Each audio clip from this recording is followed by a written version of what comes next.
جو لڑکا یا جو لڑکی لا الہ الا اللہ محمد رسول اللہ پڑھ کر فجر میں نہ اٹھے، ظہر نہ پڑھے، عصر نہ پڑھے، مغرب نہ پڑھے، عشاء نہ پڑھے، چھوٹی چھوٹی عبادتیں جو اللہ رب العزت کی طرف سے فرض ہوں اس پر، اسے کرنے کی ہمت نہ ہو، وہ آئی لو یو بول کر یہ کیسے کہہ سکتے ہیں کہ ہم آپ کے لیے جان دے دیں گے، ہم آپ کے لیے کچھ بھی کر سکتے ہیں؟ عجیب نہیں ہو جائے گا یہ؟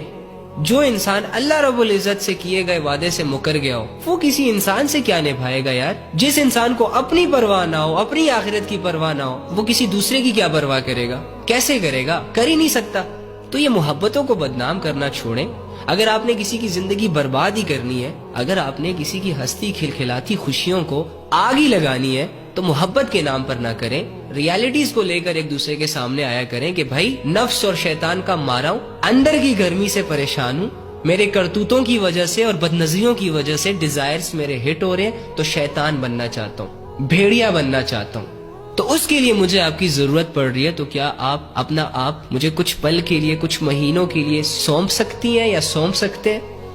تو جب آپ ان حقیقتوں کو سامنے رکھ کر کسی کے پاس جائیں گے نا، تو مجھے نہیں لگتا کہ کوئی بھی تمہارے پرپوزل کو ایکسپٹ کرے، الٹا تمہیں دو جوتیاں مار کر واپسی کا راستہ دکھائیں گے۔ جس کے لیے نکاح جیسی حلال چیز مشکل ہے، اس بے غیرت کے لیے یہ حرام ریلیشن کیسے آسان ہو جاتا ہے؟ تو یہ ساری ہوس کی گیم ہے بھائی۔